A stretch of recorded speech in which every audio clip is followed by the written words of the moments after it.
Dans cet épisode, nous allons découvrir des coutumes cachées, rencontrer des femmes qui portent des traditions ancestrales sur leurs épaules et nous aventurer dans les recoins inconnus de cet archipel. La partie la plus étrange, certains de ces secrets pourraient bien changer votre vision du monde.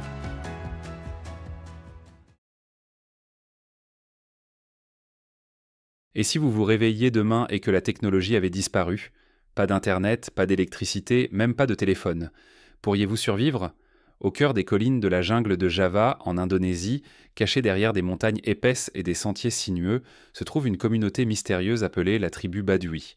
À seulement 6 heures de route de la capitale, Jakarta, ces gens vivent dans un monde à part. Ils habitent dans des huttes en bambou avec des toits en chaume. Ici, on n'entend que le vent qui murmure à travers les arbres et le doux murmure d'un ruisseau voisin. Il n'y a ni emballage en plastique, ni appareils électroniques bourdonnants, ni grondements lointains des voitures. Tout est propre, pur et merveilleusement calme. Les Badouis ont choisi de vivre en isolement pendant des centaines d'années. Ils ont deux communautés distinctes. Le Badoui extérieur, où les visiteurs peuvent être soigneusement guidés par des habitants, et le Badoui intérieur, un lieu sacré complètement interdit aux étrangers. Même aujourd'hui, aucun étranger n'y met les pieds. Les Badouis vivent selon des règles strictes transmises de génération en génération. Enfreindre ces traditions n'est pas facile, et chaque année, 2 ou 3 personnes sont expulsées du Badoui intérieur pour avoir violé les coutumes. Cependant, elles sont toujours autorisées à maintenir des liens familiaux et à participer à des cérémonies importantes. L'un des plus grands mystères de la tribu réside dans la vie des femmes Badouis. Connues pour leur nature douce et leur indépendance, ces femmes fabriquent à la main des tissus à l'aide de métiers à tisser rudimentaires. Elles tissent des motifs complexes dans des tissus vibrants. Malgré leur rôle important, les détails exacts de leur vie quotidienne restent cachés du monde extérieur. Aujourd'hui, alors que l'île de Java se transforme rapidement en un paysage de gratte-ciel et d'autoroutes, le peuple Badoui reste fermement inchangé. Ils rejettent délibérément les commodités de la technologie moderne, non par ignorance mais par choix pour préserver leur identité ancienne. Mais les Badouis ne sont pas la seule tribu fascinante en Indonésie. Prochainement, un festival culturel choquant, impliquant des inconnus à la recherche d'intimité et de bonne fortune. Croyez-moi, vous ne voudrez pas le manquer.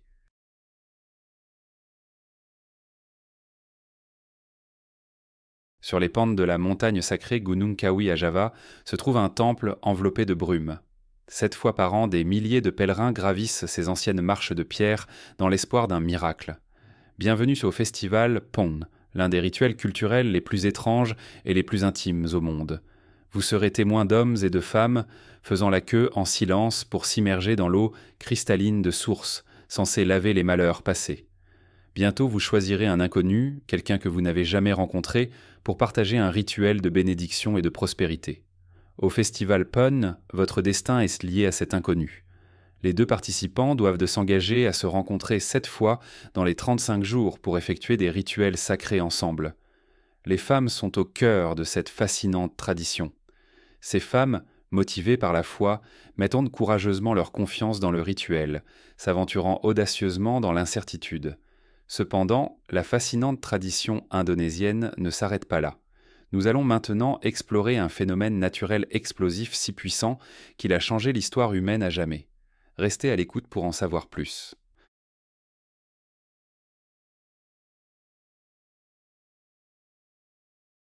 Saviez-vous qu'une éruption volcanique pourrait avoir un impact sur le climat de la planète entière? Il y a 74 000 ans, une énorme explosion volcanique en Indonésie a créé le lac Toba, aujourd'hui le plus grand lac volcanique de la Terre. Imaginez un lac si vaste qu'il s'étend 4 fois plus large que le célèbre lac Tahoe en Amérique, niché au milieu de paysages, à couper le souffle en Asie du Sud-Est. Les scientifiques suggèrent que cette ancienne éruption a considérablement refroidi le climat de la Terre pendant des milliers d'années, affectant le cours de l'histoire humaine. Aujourd'hui, le lac Toba n'est pas seulement un important repère géologique, c'est aussi un lieu touristique prisé, connu pour sa beauté captivante et la culture fascinante du peuple Batak, qui a appelé les rives du lac chez eux pendant des générations. Dans un autre coin de l'Indonésie se trouve le mont Ijen, le seul endroit au monde où l'on peut observer le phénomène époustouflant connu sous le nom de feu bleu. Contrairement à la croyance populaire, il ne s'agit pas de lave bleue, mais plutôt d'un spectacle surréaliste causé par des gaz de soufre qui s'enflamment au contact de l'air, illuminant la nuit de flammes bleu vif. Ce spectacle extraordinaire attire des voyageurs du monde entier, en particulier ceux qui ont une passion pour l'exploration de merveilles naturelles rares. De plus, l'Indonésie abrite plus de volcans que tout autre pays, avec plus de 13 encore actifs au Rakstomp aujourd'hui, et plus de 500 d'anciens volcans, dormants ou éteints, répartis à travers ces îles. Avec plus de volcans actifs que le Japon ou les États-Unis, l'Indonésie se distingue vraiment comme un point chaud volcanique, intrigant, aventurier et scientifique. Prochainement, nous explorerons le plus grand temple bouddhiste du monde, perdu sous les cendres volcaniques pendant des siècles. Quel secret détient cette merveille ancienne? Restez à l'écoute pour le découvrir. Avant de continuer le voyage, j'ai une demande pour tous ceux qui regardent. Si vous pouvez m'aider, il vous suffit de 10 secondes pour appuyer sur le bouton s'abonner. Cela aide vraiment notre chaîne à grandir et cela compte beaucoup pour nous. En retour, mon équipe et moi nous engageons à améliorer continuellement le programme pour vous. On est d'accord ?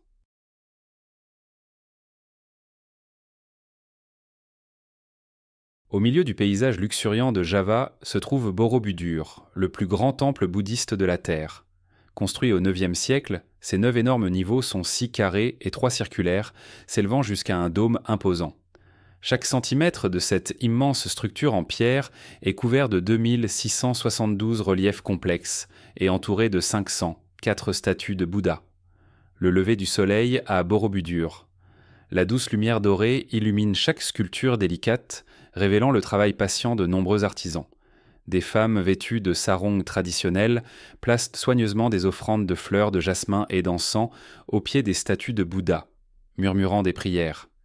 Il y a des siècles, une éruption volcanique a enseveli l'ensemble du temple sous une épaisse couche de cendres, l'effaçant de la mémoire humaine. Ce n'est qu'en 1814 que des explorateurs européens ont redécouvert ce trésor ancien, le ramenant à la lumière. Le temple était tombé en ruine, de nombreuses de Tsuandra statues étaient brisées et les sculptures usées par des années de négligence. Mais en 1970, le gouvernement indonésien, en collaboration avec l'UNESCO, a lancé un effort de restauration extraordinaire de 12 ans, coûtant près de 50 millions de dollars. Grâce à cet effort monumental, Borobudur a émergé, imparfait mais restauré. Mais l'histoire de l'Indonésie ne s'arrête pas là. Nous allons maintenant explorer les plages cachées de Bali et une culture fascinante différente de toute autre sur Terre. Restez à l'écoute, votre aventure continue.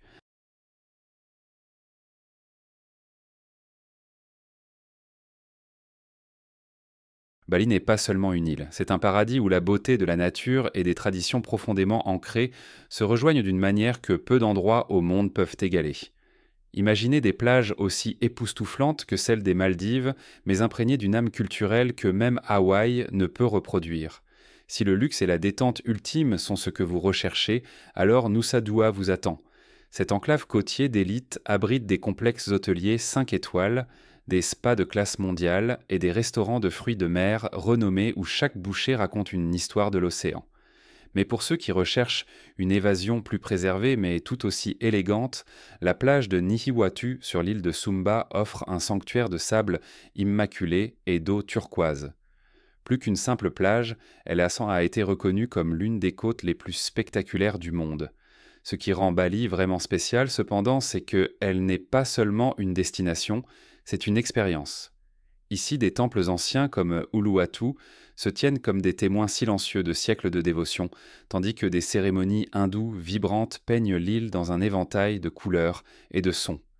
Les marchés locaux débordent d'énergie, offrant des délicatesses traditionnelles telles que le babi guling, le porc rôti à tomber par terre, et le sat lilit, un saté de poisson savoureux enroulé autour de bâtons de citronnelle parfumés. Aimeriez-vous visiter Bali ? Tapez oui dans les commentaires si c'est sur votre liste de souhaits ou non si vous souhaitez une autre aventure. Bali est un pays des rêves, mais l'Indonésie cache encore plus de secrets. Prochainement, nous explorerons des faits indonésiens dont certains pourraient vous surprendre. Suivez-nous et explorons ensemble.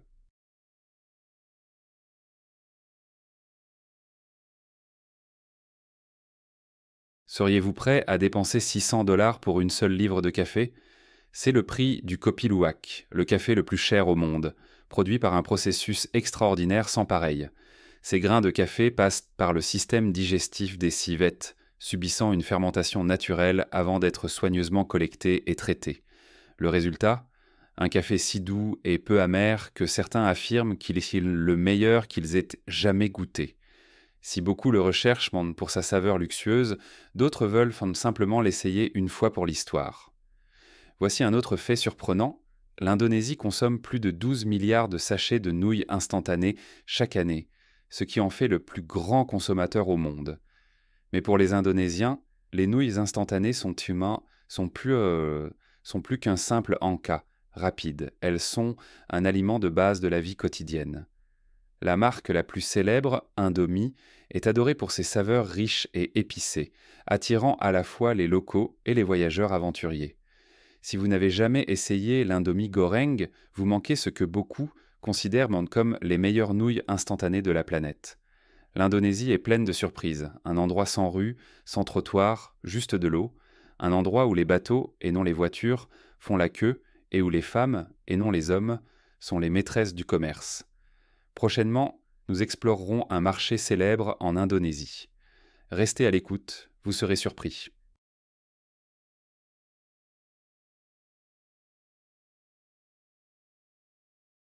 Le long des voies navigables de l'Indonésie, les marchés flottants ne sont pas seulement des lieux de commerce, ils sont un mode de vie pour les communautés qui dépendent de la rivière.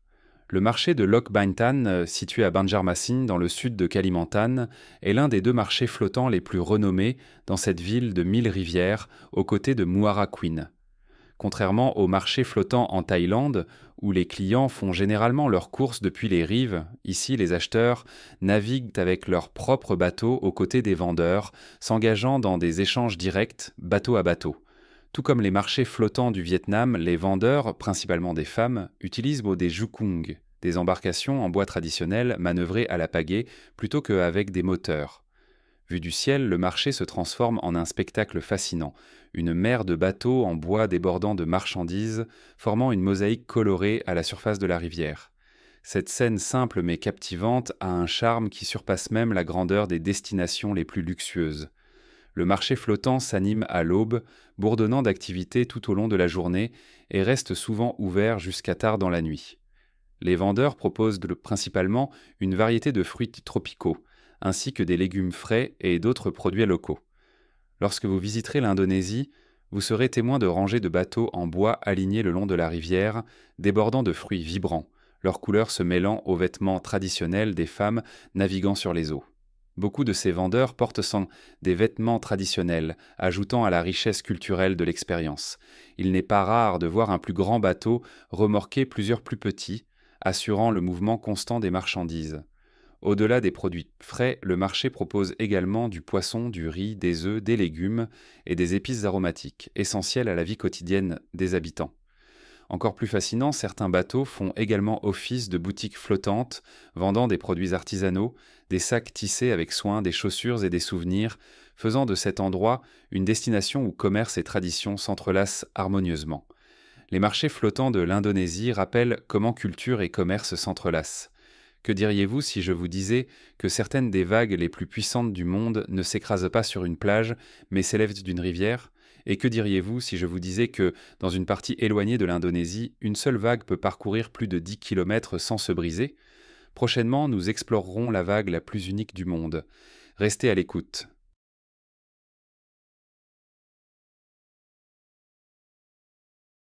Au cœur de la province de Rio, à Sumatra, un événement naturel extraordinaire a eu lieu. La vague Bono, un phénomène de marée mystérieux, déferle sur la rivière Kampar, engloutissant tout sur son passage. Les habitants l'appellent les 7 fantômes, croyant qu'elle porte une énergie mystique. Mais pour les scientifiques et les aventuriers, c'est un paradis unique pour le surf, où seuls les plus audacieux osent surfer. Alors, comment cette rivière génère-t-elle une telle force puissante? Tout commence dans le détroit de Malacca, où l'eau de mer est censée pousser vers l'intérieur par la marée haute. Lorsque ce courant entre en collision avec un courant opposé, un mur d'eau irrésistible se forme, s'étendant sur plus de 10 kilomètres. Ces vagues peuvent atteindre jusqu'à 6 mètres de haut et voyager à des vitesses allant jusqu'à 40 km par heure, assez rapidement pour porter des surfeurs expérimentés le long de la rivière pendant des kilomètres. C'est l'un des rares endroits au monde où vous pouvez surfer sur une rivière. Pour les amateurs de sensations fortes, c'est une expérience sans pareille. La rivière Kampar devient rapidement une attraction majeure pour les surfeurs, les photographes et les amoureux de la nature du monde entier. Lors des jours de pleine lune ou de nouvelle lune, lorsque les marées sont les plus fortes, les aventuriers viennent ici à la recherche de la vague parfaite. Auriez-vous le courage de surfer sur une énorme vague irrésistible au milieu de la rivière, ou préféreriez-vous en témoigner depuis la sécurité du rivage? Commentez vague si vous souhaitez vivre la vague Bono vous-même, ou rivière si vous préférez rester sur l'eau et regarder de loin. L'Indonésie est pleine de surprises, mais certaines des traditions du pays pourraient n'en vous choquer encore plus. Prochainement, nous explorerons les règles étranges qui pourraient tellement vous causer des problèmes si vous ne les connaissez pas. Restez à l'écoute, vous n'allez pas croire ce qui se passe ensuite.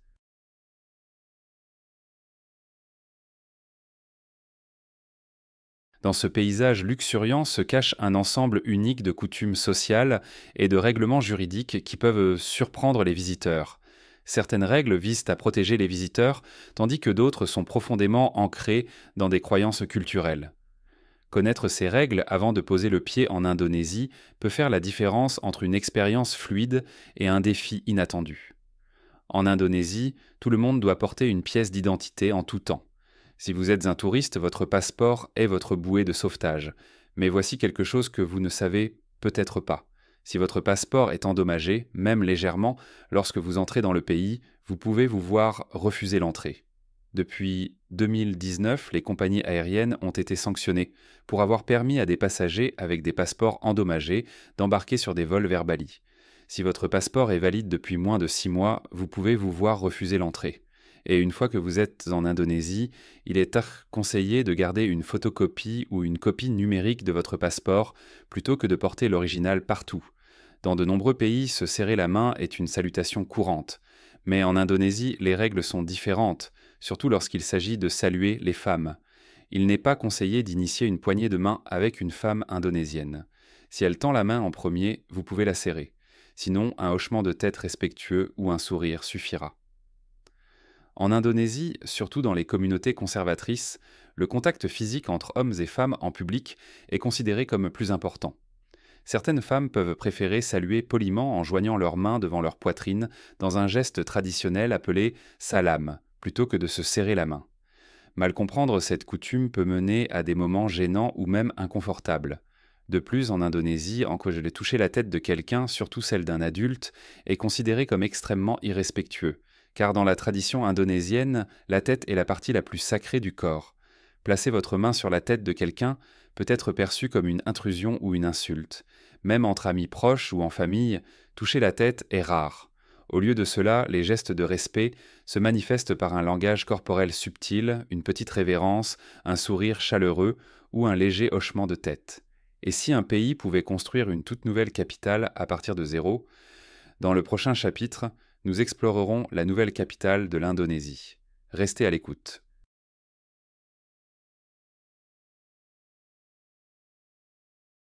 Nusantara, la future capitale de l'Indonésie, est située sur l'île de Bornéo, à environ 1200 km de Jakarta. Depuis son indépendance en 1945, l'Indonésie a été confrontée à des défis croissants à Jakarta, notamment une surpopulation sévère et un affaissement des terres. En 2017, l'administration du président Joko Widodo a commencé à envisager sérieusement de déplacer la capitale pour faire face à ces problèmes pressants. En août 2019, la décision a été officialisée, la nouvelle capitale se lèverait à Bornéo. La construction a commencé en juillet 2022 et le projet massif devrait se dérouler en 5 phases, avec une date d'achèvement prévue pour l'année 2045. Le coût total du développement est estimé entre 30 et 35 milliards de dollars. S'étendant sur une impressionnante superficie de 2560 km², Nusantara sera entouré de paysages naturels à couper le souffle, de collines ondulantes, de forêts denses et de baies immaculées. La ville est envisagée comme une ville-forêt où l'urbanisme de pointe s'harmonise avec l'environnement naturel. Contrairement à Jakarta, Nusantara fonctionnera entièrement à l'énergie renouvelable, avec une centrale solaire de 50 MW déjà en construction. Seuls les véhicules électriques seront autorisés à circuler dans les limites de la ville, garantissant un avenir plus propre et plus vert. Le cœur de la ville, où se situent les bâtiments gouvernementaux, est conçu pour être adapté aux piétons, avec des promenades bordées d'arbres, des lacs sereins et des espaces verts qui encouragent la marche et le vélo. Bien que le gouvernement indonésien reste déterminé à relocaliser la capitale, des questions demeurent. Ce projet ambitieux sera-t-il achevé à temps et deviendra-t-il vraiment la métropole durable qu'il promet d'être? Seul l'avenir le dira. Et si vous pouviez vivre au paradis pour moins que le coût d'un loyer dans une grande ville occidentale? Je vais vous révéler les détails, alors que nous explorons le coût de la vie en Indonésie maintenant. Restez à l'écoute.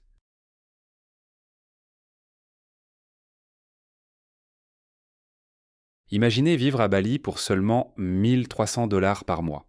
Il n'est pas surprenant que de plus en plus d'Américains choisissent l'Indonésie comme leur destination idéale pour la retraite ou la vie à long terme. Dans des villes comme Jakarta ou Bali, un appartement confortable coûte environ 470 $ par mois, tandis que manger dans un restaurant local peut être aussi abordable que 3 $ par repas. Si vous préférez vivre en banlieue ou plus loin du centre-ville, les prix des loyers peuvent chuter à aussi bas que 280 $ par mois. Pour ceux qui achètent pour des courses et cuisinent chez eux, les dépenses alimentaires mensuelles peuvent varier entre 180 et 250 $. Les transports publics en Indonésie sont également incroyablement économiques. Un abonnement de transport mensuel coûte environ 15 $, ou si vous préférez plus de liberté, louer une moto pour vos déplacements et explorations est une alternative abordable. D'autres dépenses, comme les soins dentaires, les abonnements à la salle de sport et les coupes de cheveux, coûtent généralement environ 70% moins cher qu'aux États-Unis. En tout, vos coûts de vie mensuels en Indonésie pourraient varier entre 590 $ et 1 300 $ selon vos choix de style de vie. Si vous recherchez une destination avec un climat chaud, des plages magnifiques et un mode de vie détendu mais aventureux, l'Indonésie pourrait bien être l'endroit parfait pour vous. Et si un repas pouvait raconter l'histoire d'une culture entière, un plat si riche en saveurs, en histoire et en tradition qu'une seule bouchée vous plongerait à travers des siècles d'héritage. Plongeons plus profondément dans la culture culinaire la plus fascinante de l'Indonésie. Restez à l'écoute.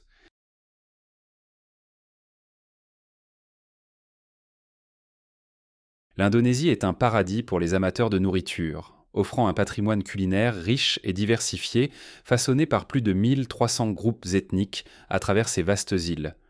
Parmi les plats incontournables, on trouve le babi guling, un porc rôti balinais renommé pour sa peau dorée et croustillante et sa viande tendre et savoureuse. Assaisonné d'un mélange de citronnelle, d'ail, de gingembre et de curcuma, ce plat est un véritable chef-d'œuvre de la cuisine balinaise. Un autre plat apprécié est le nasi goreng, la version indonésienne du riz frit, riche en épices et souvent associé à des œufs, du poulet, des crevettes ou même du calamar. De nombreux Indonésiens le considèrent fièrement comme le meilleur plat au monde, et une fois que vous l'aurez essayé, vous pourriez être d'accord. Un plat particulièrement unique est l'ayam penyet ou poulet frit écrasé. Après avoir été frit à la perfection, le poulet est écrasé avec un pilon pour en rehausser la tendreté et en faire absorber encore plus de saveur. Il est généralement servi avec du sambal, la sauce chili emblématique de l'Indonésie qui donne un coup de fouet épicé.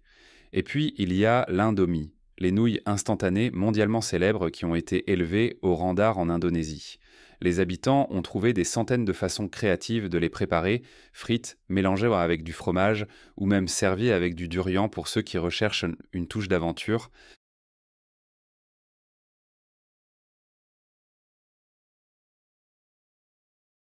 L'Indonésie est le plus grand archipel de la Terre, composé d'un incroyable 17 508 îles, plus que le nombre de villes aux États-Unis. Parmi celles-ci, plus de 6000 îles sont habitées, chacune possédant sa propre culture unique, sa cuisine et des paysages à couper le souffle. Cependant, voici un fait surprenant. L'Indonésie n'est pas le pays avec le plus d'îles. Ce titre appartient à la Suède qui possède un incroyable 267 000 îles, plaçant l'Indonésie au 6e rang mondial en termes de nombre d'îles. Avec une population approchant les 284 millions de personnes en 2024, l'Indonésie est le 4e pays le plus peuplé de la planète. Mais ce qui la distingue vraiment, c'est sa diversité. Imaginez une nation avec plus de 700 langues et plus de 1300 groupes ethniques. Malgré cette immense variété culturelle, l'Indonésie reste unie grâce à l'utilisation de la langue indonésienne, qui a été officiellement adoptée comme langue nationale en 1945. Un fait fascinant sur la langue indonésienne est qu'elle est considérée comme l'une des langues les plus faciles à apprendre au monde. Il n'y a pas de conjugaison verbale compliquée, et contrairement au français ou à l'espagnol, elle n'a pas de nom genré. Si vous pensez que l'anglais est la seule langue importante en Indonésie, détrompez-vous, les habitants passent sans effort d'une langue à l'autre dans leur conversation quotidienne.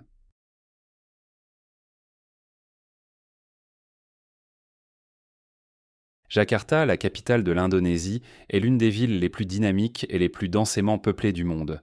Cependant, elle s'enfonce également à un rythme alarmant, entre 10 et 25 cm chaque année, en particulier dans ses districts nord.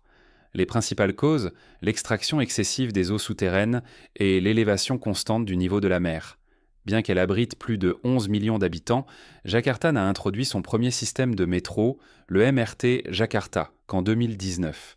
Avant cela, la plupart des gens comptaient aller sur des motos, des voitures et des bus pour se déplacer, entraînant certains des pires embouteillages d'Asie du Sud-Est.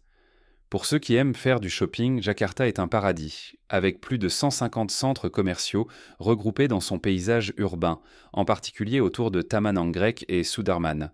Certains des centres commerciaux les plus célèbres de la ville incluent Grand Indonesia, Plaza Indonesia et Central Park, chacun offrant une expérience de shopping de classe mondiale. Dans le passé, Jakarta avait une réglementation de circulation unique connue sous le nom de règle des 3 dans 1, exigeant que chaque voiture transporte au moins 3 passagers pendant les heures de pointe. Cette loi inattendue a donné lieu à un travail secondaire bizarre. Des enfants et des personnes pauvres étaient engagés pour s'asseoir dans les véhicules afin d'aider les conducteurs à éviter des amendes. Cependant, cette réglementation a été officiellement abrogée en 2016. En explorant Jakarta, il y a plusieurs districts que vous ne devriez pas manquer. Le sud de Jakarta est célèbre pour ses quartiers huppés et sa vie nocturne animée, avec des zones comme Kemeng et SCBD, Sudirman Central Business District, offrant d'excellents restaurants, boutiques, bandes de divertissement. Le nord de Jakarta, quant à lui, abrite Ancol Dreamland, un immense parc d'attractions comprenant des plages, un aquarium et des parcs à thème. Si vous êtes intéressé par l'histoire et la culture, l'ouest de Jakarta est l'endroit où aller, où vous pourrez visiter le quartier chinois de Glodok, le centre commercial Tomang Anggrek, des musées et des marchés traditionnels qui offrent un aperçu authentique du patrimoine indonésien. En Indonésie, un ingrédient est considéré comme si important que si vous ne le mangez pas, vous n'avez pas vraiment mangé du tout. Prochainement, la signification culturelle profonde du riz en Indonésie et pourquoi c'est plus qu'un simple accompagnement. Restez à l'écoute.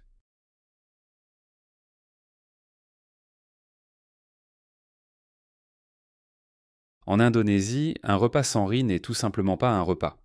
Les Indonésiens ont un dicton humoristique mais profondément vrai. Belum makan kalau belum nasi, ce qui se traduit par « vous n'avez pas mangé si vous n'avez pas mangé de riz ». Peu importe combien d'autres plats délicieux ils essaient, que ce soit des nouilles, du pain ou même de la restauration rapide, pour de nombreux Indonésiens, seul le riz procure un véritable sentiment de satisfaction. C'est pourquoi dans presque chaque repas, le riz occupe le devant de la scène. Du célèbre nasi goreng, riz frites, au nasi uduk parfumé et au nasi padang savoureux, le riz est une partie essentielle de la vie quotidienne, même le petit déjeuner comprend des plats à base de riz. Cet amour profondément ancré pour le riz n'est pas seulement unique à l'Indonésie, mais c'est aussi une tradition commune à travers de nombreux pays d'Asie du Sud-Est. Donc si jamais vous vous trouvez en Indonésie et qu'on vous propose un bol de riz, accueillez-le avec enthousiasme. C'est plus qu'un simple aliment, c'est une expérience culturelle et un moyen de se connecter avec le cœur de la tradition indonésienne. Si vous avez aimé la vidéo d'aujourd'hui, n'hésitez pas à cliquer sur le bouton « J'aime » et n'oubliez pas de vous abonner à la chaîne. Votre soutien compte énormément pour nous. Cliquez sur la vidéo qui apparaît actuellement sur votre écran. Je suis sûr que ce contenu va vous plaire. Dites-nous en commentaire quel pays vous aimeriez voir présenté sur notre chaîne. Merci beaucoup d'avoir regardé et à très bientôt dans la prochaine vidéo. Nous sommes si heureux que vous soyez avec nous aujourd'hui. S'il vous plaît, laissez un commentaire, aimez la vidéo pour nous soutenir et abonnez-vous pour plus de vidéos. À bientôt.